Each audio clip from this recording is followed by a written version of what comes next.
రెండో అధ్యాయంలో మొదటిగా చెప్పింది, కావున మనము వినిన సంగతులను విడిచిపెట్టి కొట్టుకొని పోవుకుండునట్లు వాటి యందు మరి విశేష జాగ్రత్త కలిగి ఉండవలెను. మనము వినిన సంగతులను విడిచిపెట్టి కొట్టుకొని పోకుండునట్లు వాటి యందు మరి విశేష జాగ్రత్త కలిగి ఉండవలెను. ఈ మాట ఎవరితో చెప్తున్నారంటే, పౌలు గారు ఒక సంఘంతో చెప్తున్న మాట. ఒక సంఘంతో చెప్తున్నారు. ఈ సంఘం అనేది ఏంటంటే ఆల్రెడీ క్రీస్తును అనుభవపూర్వకంగా తెలుసుకున్న వాళ్ళు. వారి జీవితాన్ని బట్టి కానీ, వారి పాపాన్ని బట్టి కానీ యేసు ప్రభువుని ప్రభువుగా తెలుసుకున్నవారు ఏమంటున్నాడంటే, మీరు వినిన సంగతులు ఏం విన్నారు? వాళ్ళు యేసు క్రీస్తు యొక్క మరణ పునరుత్థానం, ఆయన వచ్చి ఈ లోకంలో మన కోసం ఏం చేశాడు, మనకేం ఇచ్చెళ్ళాడు అనే సత్యాన్ని వాళ్ళు తెలుసుకున్నారు. తెలుసుకున్న తర్వాత మీరు ఈ సంగతులను విడిచిపెట్టి కొట్టుకొని పోకుండునట్లు వాటి యందు మరి విశేష జాగ్రత్త కలిగి ఉండవలెను. అంటే మనం వేటి యందు జాగ్రత్త కలిగి ఉండాలి? యేసు ప్రభు మనకి దేనికోసం అయితే వచ్చాడో, దేనికోసం అయితే మనకి తన త్యాగం చేశాడో దాని గురించి మనం కొంచెం జాగ్రత్తగా తీసుకుని ఉండాలి. అంటే విడిచిపెట్టేసే పరిస్థితిలో కూడా ఉన్నాం మనం. విడిచిపెట్టే పరిస్థితిలో కూడా ఉంటారా?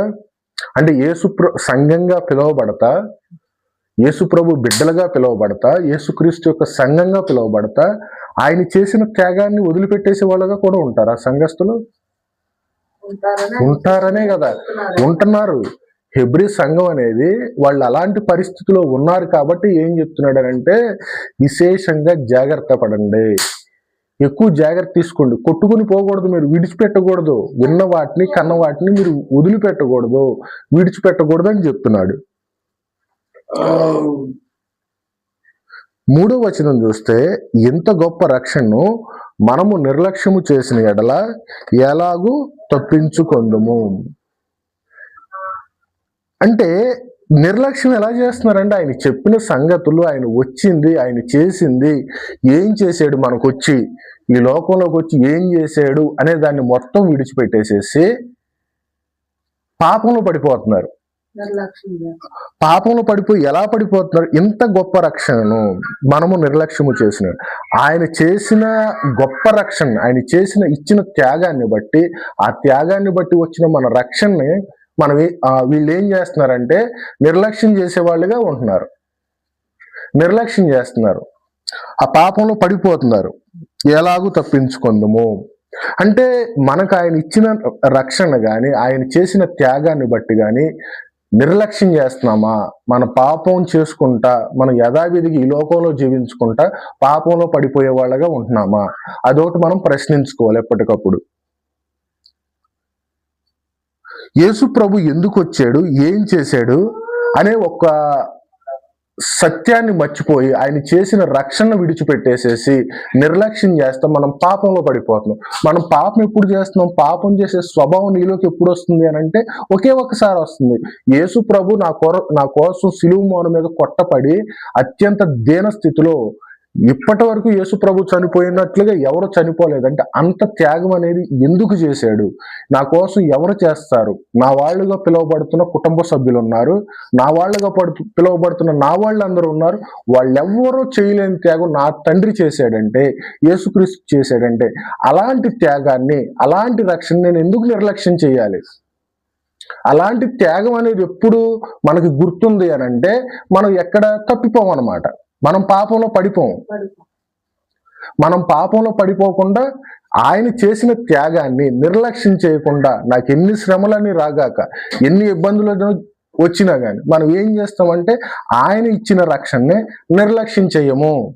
నిర్లక్ష్యం చేయకుండా, ప్రభువా నువ్వు చేసిన త్యాగాన్ని బట్టి నేను ఎప్పుడు కూడా నీకు కృతజ్ఞున్నాయి, నువ్వు ఇచ్చిన త్యాగాన్ని అందిపుచ్చుకొని, నువ్వు ఇచ్చిన ఉచిత నీతిని నేను గ్రాబ్ చేసుకుని పట్టుకొని నీ యొక్క బిడ్డగా నేను మరణం వరకు నీ యొక్క సాక్షిగా నిలబడతాను అంటే, ఇప్పుడు ఏమైపోయారంటే, ఇప్పుడు యేసు ప్రభు బ్రతుకున్నప్పుడు చూడండి, ఒక సందర్భంలో ఆయన వాక్యం వినటానికి చాలా మంది వచ్చారు. చాలా మంది వచ్చేసేసి భోజనం పెట్టాడు. భోజనం పెట్టేసిన తర్వాత మళ్ళీ ఆయన దగ్గరకు నువ్వేం చెప్పావు ప్రభు అని అడగడానికి వచ్చింది ఎంతమంది? తిరిగి వెనక్కి వచ్చింది ఎంతమంది? భోజనం చేసేసారు, వెళ్ళిపోయారు. కానీ తిరిగి వచ్చింది ఎంతమంది అని అంటే 1000 మందిలో 12 మంది మాత్రమే. 12 మంది మాత్రం నువ్వేం చెప్పావు ప్రభు మేము తెలుసుకోవాలనుకుంటున్నామని ఆశ కలిగి వచ్చారు వాళ్ళు. దేవుడి కొరకు దేవుడు చెప్పిన మాటను బట్టి వినటానికి ఆసక్తి గలవారై వచ్చారు. అలాంటి ఆసక్తి నీలో మనలో ఉందా? ఎగ్జాంపుల్ తీసుకుంటే ఆనాడు ఇప్పుడు క్రైస్తవ్యం అంతా ఎలా ఉందంటే మనలో ఉన్న చెడుని చెడులాగా పెట్టేసుకుని, మనలో ఉన్న అన్యాయాన్ని అన్యాయంలాగా పెట్టేసుకుని క్రైస్తవ్యం నేను క్రైస్తవుని చెప్పుకుంటా వెళ్ళిపోతున్నారు. ఆయన ఇచ్చిన రక్షణ అనేది ఏంటి, ఆయన చేసిన త్యాగం అనేది ఏంటి అన్నీ మర్చిపోతున్నారు. అన్నీ మర్చిపోయి మనం ఎలా జీవిస్తున్నాం, ఈ రోజున మన పరిస్థితి ఎలా ఉంది, మన జీవితం ఎలా ఉంది కంటిన్యూ చేసేస్తున్నారు. ఆలోచించట్లే ఆయన వచ్చింది దేని కొరకు, ఆయన ఇచ్చిన రక్షణ ఏంటి అన్నది ఆలోచించకుండా కంటిన్యూ చేసేస్తున్నారు. ఎలా అంటే ఫర్ ఎగ్జాంపుల్ తీసుకుంటే మన లాజర్ ఉన్నాడు, లాజర్ కాదు జక్కయ్య ఉన్నాడు. జక్కయ్య ఉన్నాడు, ఏం చేశాడు? యేసు ప్రభు తన ఇంటిలోకి ఎప్పుడైతే వచ్చాడో అన్యాయానికి చోటు ఉంది అక్కడ, అన్యాయానికి చోట్లేదు ఇంక అక్కడ. ఆయన ఏం చేశాడంటే అన్యాయంగా సంపాదించిన సంపాదన అంతా కూడా తిరిగి పేదవాళ్ళకి ఇచ్చేసాడు. ఎవరి దగ్గర అయితే అన్యాయంగా సుంకాన్ని వసూలు చేశాడో వాళ్ళకి రెండింతలు చేసి ఇచ్చాడు. అంటే మనం ఆలోచించాల్సింది ఏంటంటే యేసు ప్రభు నువ్వు రక్షకుడిగా నువ్వు అంగీకరించినట్లయితే యేసు ప్రభు నీ హృదయం అనే ఇంట్లోకి వచ్చాడు. నువ్వు క్రైస్తవుడిగా పిలువబడుతున్నావా? క్రైస్తవుడిగా పిలువబడినప్పుడు యేసు ప్రభు నువ్వు ఆహ్వానించావు, నువ్వు క్రైస్తవుడిగా నువ్వు అంగీకరించావంటే ఏదో నామకార్థంగా క్రైస్తవుడిగా బ్రతకడం కాదు. యేసు ప్రభు బిడ్డగా నువ్వు బతుకుతున్నావు, నువ్వు క్రైస్తవుడిగా నువ్వు బ్రతుకుతున్నావు, క్రైస్తవుడిగా పుట్టావంటున్నారు. క్రైస్తవుడిగా పుట్టడం కాదు, నీలో ఉన్న పాపం ఏంటి, ఎప్పుడుంది, ఏముంది అని నువ్వు గ్రహించి దేవుణ్ణి అంగీకరించినప్పుడు నువ్వు క్రైస్తవుడిగా పిలువబడతావు. క్రైస్తవుడిగా పిలువబడిన తర్వాత యేసు ప్రభు నీ హృదయం అనే ఇంట్లోకి వచ్చాడు. యేసు ప్రభు ఎప్పుడైతే నీ హృదయంలోకి ఆహ్వానిస్తావో ఇంకా నీ హృదయంలో అన్యాయానికి చోటు ఉండకూడదు, పాపానికి చోటు ఉండకూడదు. పాపాన్ని నువ్వు వెంటనే నిషేధించాలి, నీ మనసులో నుంచి తీసివేయాలి. ఎక్కడెక్కడైతే తప్పు ఉందో, ఎక్కడెక్కడైతే పాపం ఉందో, ఎక్కడెక్కడైతే చెడు ఉందో వాటన్నిటినీ వెతుక్కోవాలి. వాటన్నిటిని వెతుక్కుని నీ హృదయంలో నుంచి వాటిని తీసేయాలి. తీసివేసి నీ హృదయాన్ని సంపూర్తిగా దేవుడికి సమర్పించుకుని ప్రభువా బ్రతుకుడైతే నీవు, లేదంటే చావైతే మేలు, బ్రతికితే నీ కోసమే బ్రతుకుతున్నాను అని అంటే నువ్వు లేని జీవితం నాకొద్దు, నువ్వు చూపించిన మార్గంలో నువ్వు ఏదైతే రక్షణ ఇచ్చావో అలాంటి రక్షణ నేను తీసుకుని బ్రతుకుతాను అనే గొప్ప నిర్ణయం తీసుకోవాలి. ఎంతకాలం ఇలా ఉంటారు? ఎంతకాలం ఇలాంటి పాపంలోనే కొనసాగే వాళ్ళుగా ఉంటారు?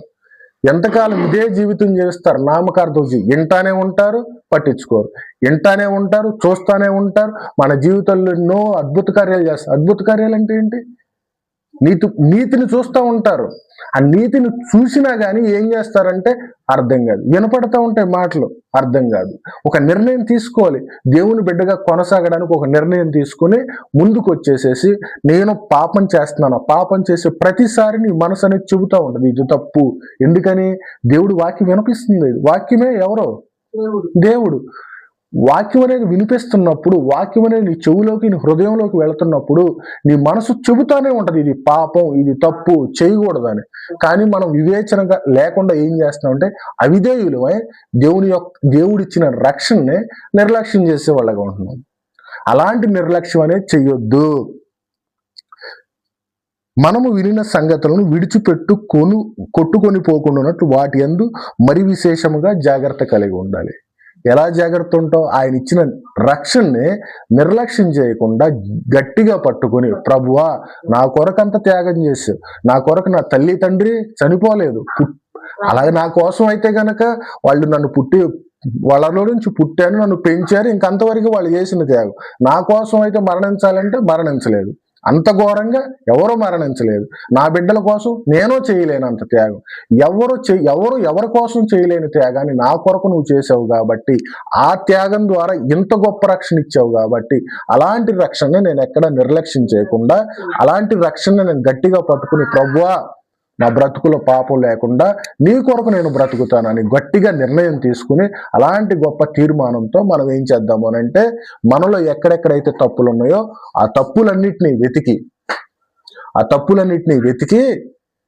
మనం సరి చేసుకుని దేవుడి దగ్గర ప్రత్యాత్తాపడి ప్రభువా నేను ఈ విషయంలో తప్పిపోతున్నాను, ఈ విషయంలో నేను పాపంలో ఉన్నాను కాబట్టి నన్ను క్షమించు, మరలా పాపం అనే దాంట్లోకి వెళ్లకుండా, అదే పాపం చేయకుండా ఎప్పటికప్పుడు నన్ను ఆ పరిస్థితి నుంచి పాపం అనే దాస్యంలోకి వెళ్లకుండా, ఆ పాపం అనే పరిస్థితి నాకు ఎప్పుడైతే వస్తుందో ఆ పాప పరిస్థితి నాలోకి రాకుండా నువ్వే కాపాడు, నువ్వే రక్షించు అని మనం దేవుడి దగ్గర క్షమాపణ అడుగుదాం.